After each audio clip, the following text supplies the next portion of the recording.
You ready? You ready? Go Okay. Hey everybody, this is Matt from the Benvie podcast, Success Stories Unveiled, and we have a great success story from Unveiled Fitness and a St. FX grad. Yeah. Gotta love that, Sheri Paris. How's it Hi. going today? Good. How are Thanks for you? coming. I am great. I don't know why I always start with this question, but I would like to know how old you are, Sheri. I am 46. You're 46. Yeah. And you have Just how a little many? older than you. Yeah. Yeah. 10 years. Yeah. And how many kids do you have? 2. One is almost 7 and just turned 5, the other one. Awesome. Boys. So both boys. Yes. Busy. And a third boy, husband. Yes. Yeah. And a 4th as a dog. There you go. Yeah, there's a lot of maleness. How old is your dog? Year and a half. He was a COVID dog. Right. That happens. Yeah, adopted him during COVID. Yeah. So you've been a member now for... 3 years this month. That was going to be my exact guess, actually. Wow. Yeah. Yeah. So 3 years ago, so we have a weight loss journey, and that's part of what we're going to talk about. So Yep. Where are we at now for the weight loss? I started at upper 240, like 248-ish, 250 maybe, and below 200. So Yeah. 50-ish. Awesome. And it's been the same, like 10 pounds.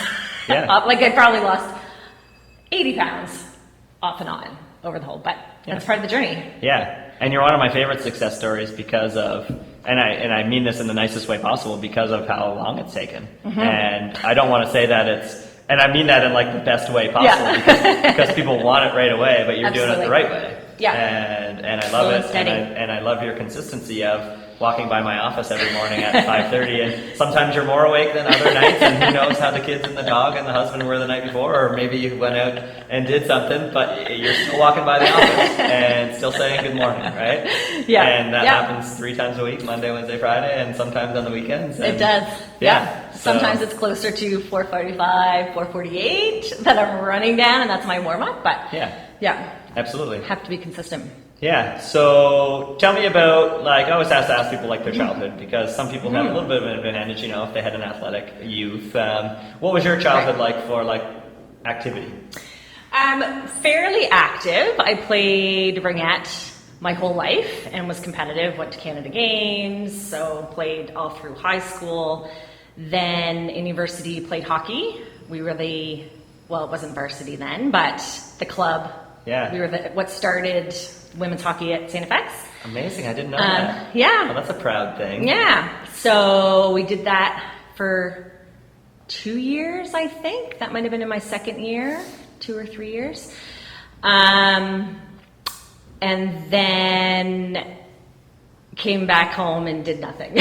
And then kind of was cycled. I moved to Ottawa for a while and joined a gym there, and was pretty consistent because I was on my own and didn't have any other responsibilities except to go to work and hang out with friends. So was pretty consistent. Then moved back home again, in with my parents, and Mom made food Yeah. and bought food. And what age are we now?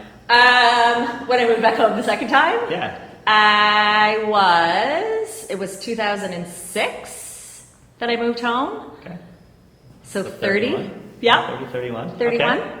Yeah, and lived there until they sold their house and moved to an apartment. And I had to buy my own house.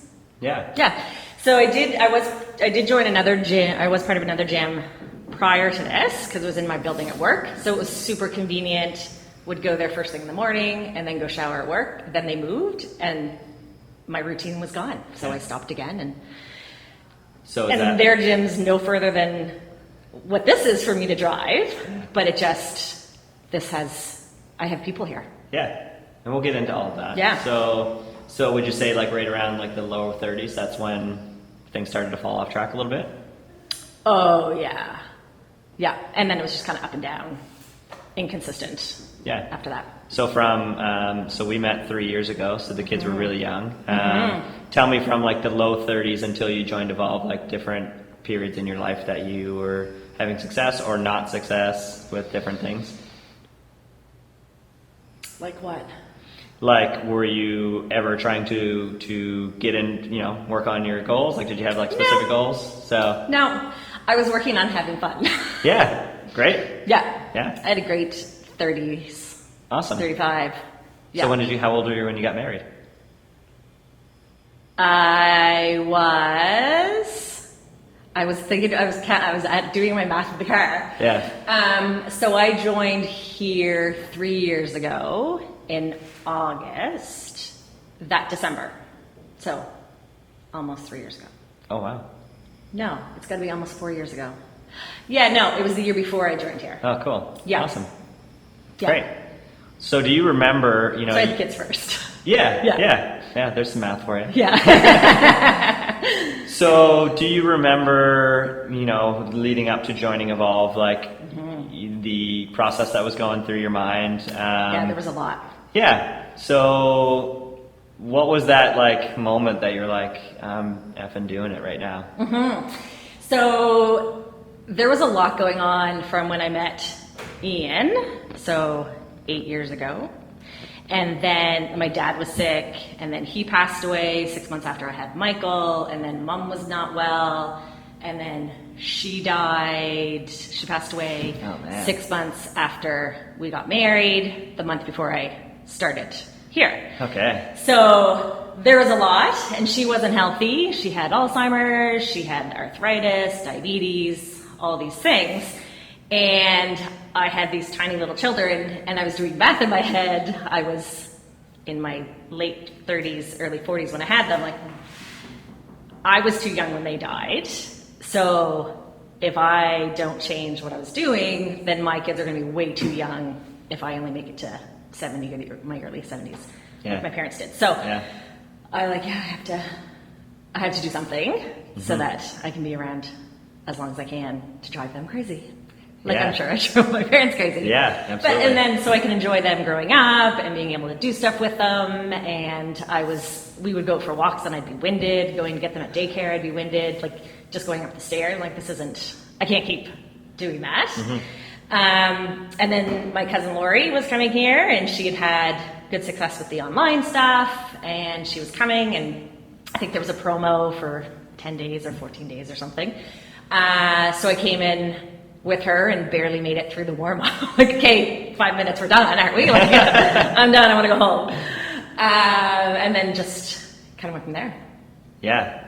Yeah, but that's what was the lead up. Yeah, that's a really important thing. So you made me tear up a little bit there. Sorry. No, it's okay. Well, I was going to ask if there was going to be Kleenex. Just we can find some Kleenex if we need to. That's super important. So you've obviously had a successful journey that's going to continue for the rest of our lives. What were the first things? You came here, you started exercising regularly. What were the first other things that kind of contributed to your success? I started in August. I hurt my back in September, totally unrelated to here, but then had to take a while off. So the Little Black Dress was my first real committing to myself and doing this. And I think it was the nutrition. I listened to it wasn't podcast, but listened to your lives and stuff, and listened to Mitch a little bit. For whatever reason, we don't know. And I just took a look at how I thought about food and just became more cognizant of what I was eating and why I was eating it, and making more conscious decisions about it. I never cut anything out of my life. I still eat pizza. I still eat nachos. We eat them about once a week, probably. Great. They're a staple. Yeah. And I still eat ice cream. I didn't want to eliminate anything because that wasn't going to be real for me. I have 2 little kids. There's going to be birthday parties. There's going to be stuff. And I didn't want to be, oh, mommy can't eat that. Mommy might just have a small piece of it or whatever. But I wanted to make sure that it was going to work. Yeah. So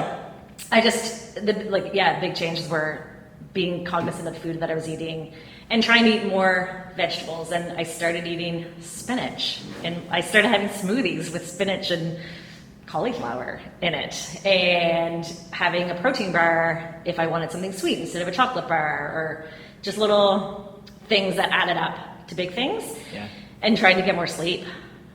Getting up at 5 o'clock. You can't go to bed at 11 o'clock and be able to function all day long and get a good workout in and make sure that you're making the good choices during the day that you want to.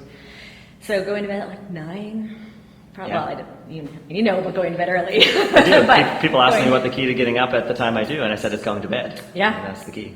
Yeah. Like, what are our nighttime habits that are not helping us reach our goals? Right? Yeah.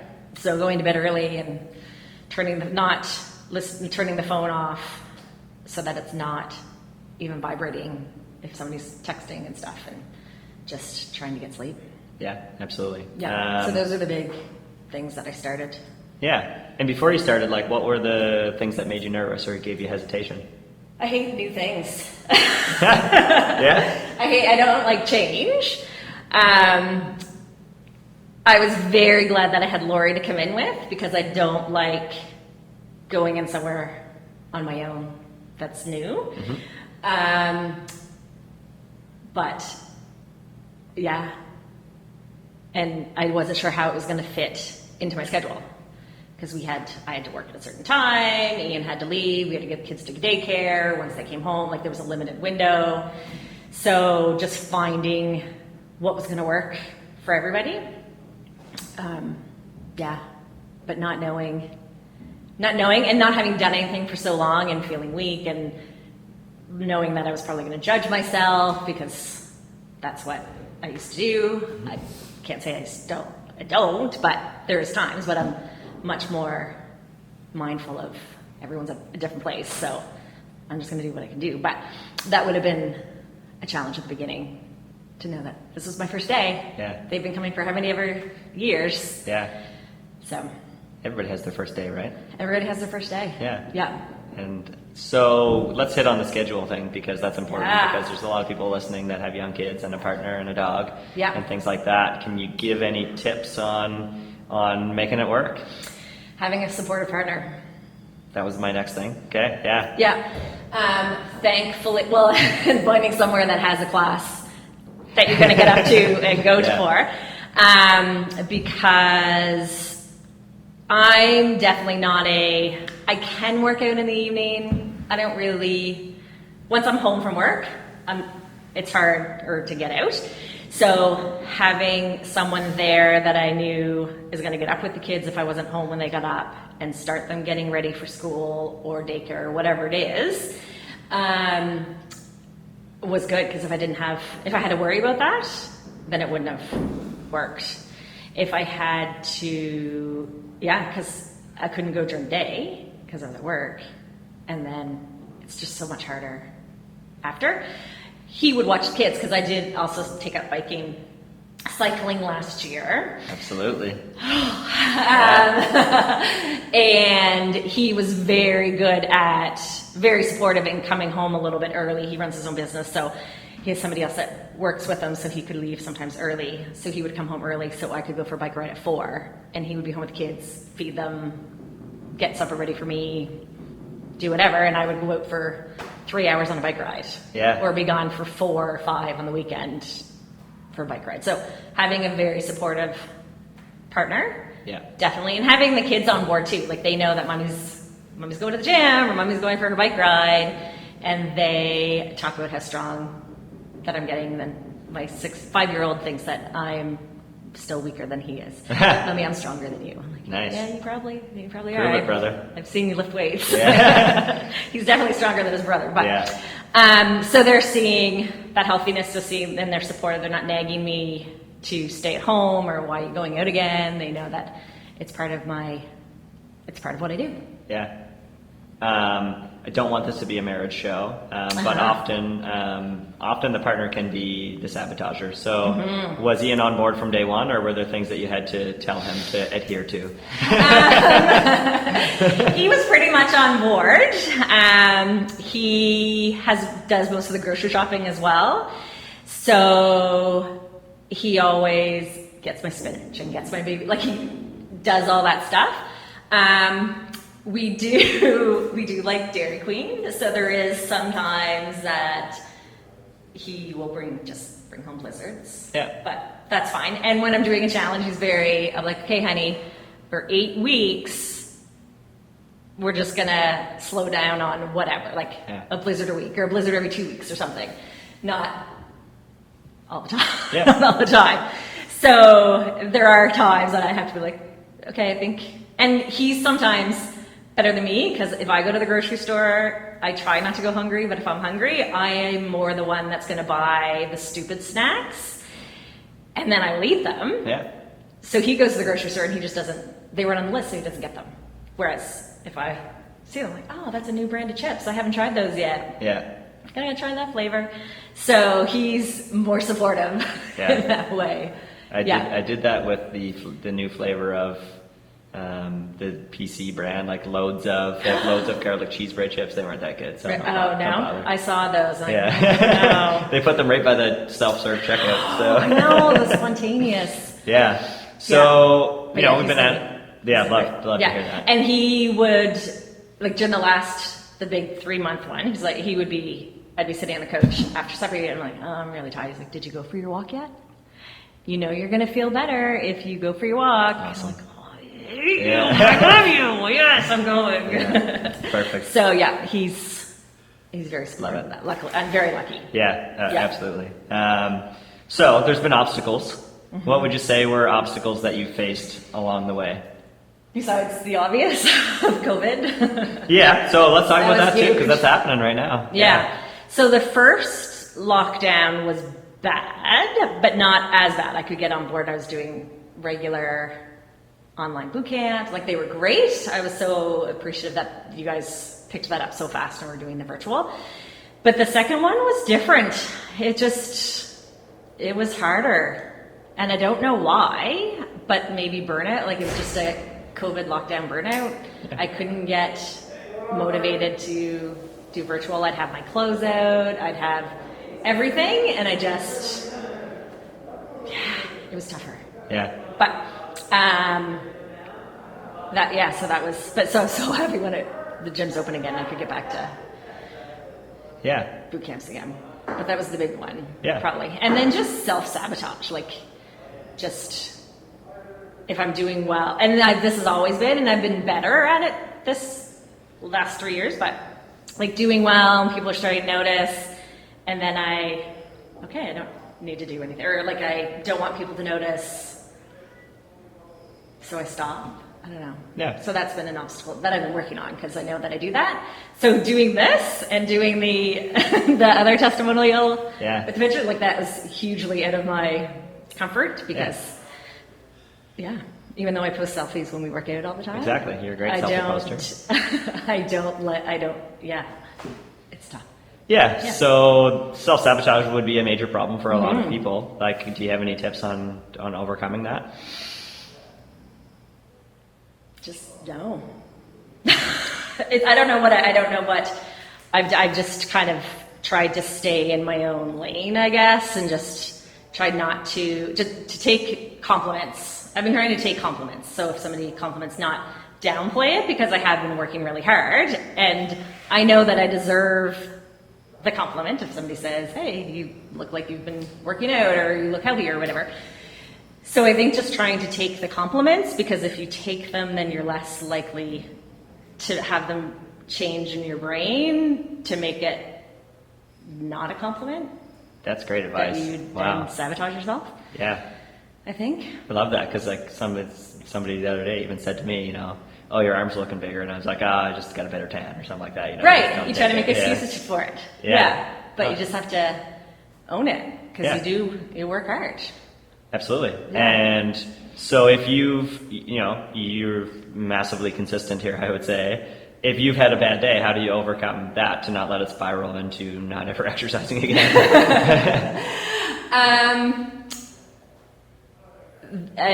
That's a good, I do, because there are days that I don't want to get up, and I will lie there and I will battle with myself in my head, but I know that my people are here, and I don't want to let them down, and I don't want to let myself down, because I know on the odd day that I make the decision not to come, and I try to make a cognizant decision, like I will lie there, or I will get up and start getting ready and go, no, you're too sick, or you're too listen to your body, go back to bed.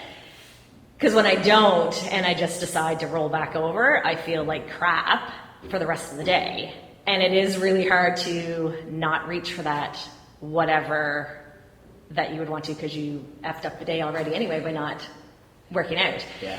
So I just have to I mentally talk to myself and try to not let that go and make sure that I try to go for a walk that night. And Ian will luckily encourage me to go for a walk, or I'll text one of my friends and say, Anna's, do you want to go for a walk? And usually, they're fantastic, and usually we'll say, well, we'll talk each other into it, even if neither one of us really want to go. We'll even do a 20-minute outside around the block. Awesome. Just to keep it in. Yeah. But there's always the next day, and even when I show up and I don't really want to be here, but I show up anyway, it's always better than not having shown up. Yeah. Yeah, and you kind of answered both of the things that I was going to talk about later is I think accountability and environment are two major keys to success. So you've built that in. Yeah, huge accountability. And that's one of the great things about this gym, and finding the gym for yourself is building that community of people that are going to keep you accountable, that you can keep accountable as well, and that are going to go out and do stuff outside as well on non-boot camp days or on whatever heavy days that you're doing. And to stay active. Like Annis and I, luckily she just lives up the street, so during COVID, once we were allowed to distantly walk, we're walking almost every day for just to get out and see somebody. But it was so good because we can just text and go, you want to go? I have my pajamas on. Okay, give me 5. Just because we know that the other person, if they're reaching out at 8 o'clock or 7:30, needs to go for a reason. Mm-hmm. So we're there to get them out. Yeah, absolutely. That's key. Because you're only going to go to the gym 3 or 4 times a week. That's a pretty small amount of time in your life, right? Each week there's a lot of other hours that things need to happen to be successful. There is. Yeah. So, where you're at now, let's talk about Nonscale victories and how life is different now compared to 3 years ago. I don't run, but I could run after my kids. I can follow my kids. When we go for family walks or hikes, I'm not the last, I usually still am the last one because they run, but they're pretty young. They are, or they're climbing a tree or something. But I can keep up with them, and I can talk to them while I'm doing it, and I'm not incredibly winded the whole time. I can walk them to school without getting winded, so that's all positive. I'm fitting into clothes that I haven't. This was my favorite tank top that I haven't been able to wear in years, before Michael. So that is so that's why I wore it. Yeah, this is my huge Nonscale victory today. And then doing things like this and having more confidence to get outside of my bubble and do stuff. Bike 100 kilometers. Yeah. Well, I haven't done that. Pretty sure you passed me in Ride for Cancer last year. I was like, the trainer gets trained. You were too focused on your country music. Okay, we'll call it that. So last year I did 75. This year I'm doing 100. So I haven't done more than 75 ever, but I know that I'll be able to do it because Jen's doing it with me, and she said she'd go at my pace, so I know that she'll help get me through. And I try to go at least once a week. This work thing this year, this summer, I wasn't working last summer, which was bad, but I got it biked a lot more. Right. I haven't gotten on a bike yet, and I'm doing 100 as well. So you guys are going to whoop my butt again. That's okay. That's okay. It's all for charity. Exactly. You can stop as much as you want. I'd stopped twice for food last time, so it's probably going to be 3 or 4, I guess, this time. They had great food. That was a good thing about Ride for Cancer. Yeah, it was we should be pitching Ride for Cancer because it's a great event. It is a great event. It was well run. Yeah. So there's going to be people that are listening to this that are where you were when you started. There's going to be some that are struggling to stay motivated, and there's going to be some that are where you're at now. What would you say are big tips or any sleep, stress, nutrition, any big tips for people listening? Stay as consistent as possible, as often as possible, even when you don't really feel like it. Because once you get out of it for too long, it's really hard to get back into it. So making sure you put your clothes out at night, the night before you're going to the gym, having everything. If you have to shower at your gym, make sure you have everything packed so there's no reason not to get up in the morning, even if you're running a little late to go. Find the community that works, find the support that can help you on those days that you don't feel like it, when you need that extra push to get that extra water in, or you're struggling with whatever and you need just someone to vent to or talk to or have a coffee with, just so that you can, because the mental game is huge, and exercise, whether it's walking, lifting, whatever, makes it so much better and alleviates so much of that when you're doing it or after you've done it. So having someone that you can talk to and that will encourage you to go and support you to go and get sleep. Yeah. And do the things necessary to make sleep happen. Yeah. Yeah. Yeah. Yeah, that's great. And you know. And just keep consistent. Like don't give up. You're gonna have bad days. You're gonna have great days. You're gonna have days you feel like crap and you feel really weak. And then you might go the next day and have the most amazing workout that you've ever had. So just don't give up, because there's going to be ups and downs, and it's just a day. Exactly. There's going to be many days ahead. Yeah. And you know, it's a scary thing to join a gym. It's a scary thing to join an online program. Yeah. There's lots of people that are on the fence for a long time. Like, what would you tell people that are just super nervous about joining a gym or joining a new program? I was on your mailing list for a really long time. Like a really long time. And you just have to do it. You just have to mentally be ready and just go. And if you can get a buddy to go as well, if you have somebody that goes to a gym and you want to try their gym out, perfect. Because it's even, once you start somewhere, you're more likely to, if that's not working for you, try something different, because you're already going somewhere. Yeah. So if you can find somebody, or if you can find somebody to join this gym, of course, as a buddy, and do buddy systems, and so that you have someone that you're going to meet up with for the class, and you don't want to let them down, you don't want to let yourself down, and they're not going to let you down, then that's probably the best. If you're really, it would be probably the best, finding a buddy.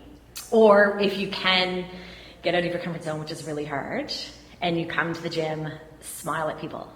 And say hi. Because I know I'm friendly, but 5:45 in the morning, it's early. Yeah. But if you smile and say hi to me, I'm going, and I try, if I don't recognize somebody, we try to say hi and invite them into our selfies afterwards.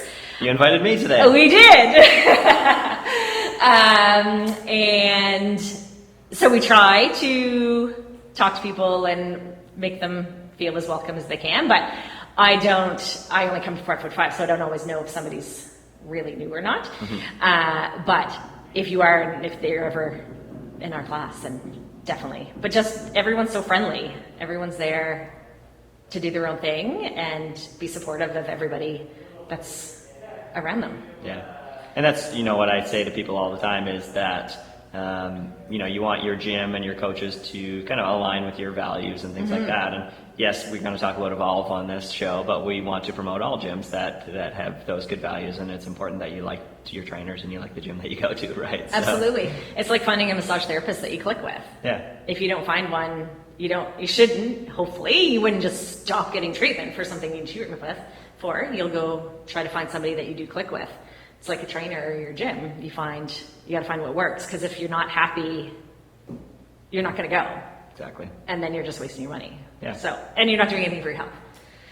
So, yeah. Awesome. Find out what works. Anything else you'd like to share? That wasn't on the list. We gave some tips in advance. I didn't say anything else you would like to share. Matt says selfies, attitude is important, resilience, saying hi to me in my office. Are we good? I think we're good. I think now. Being consistent, having a support network at the gym, at home, and not listening to your naysayers. Mm-hmm. You have been reading the emails? I do.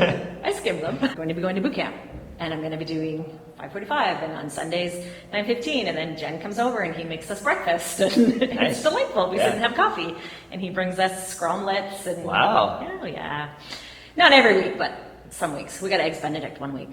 I know, it's so good.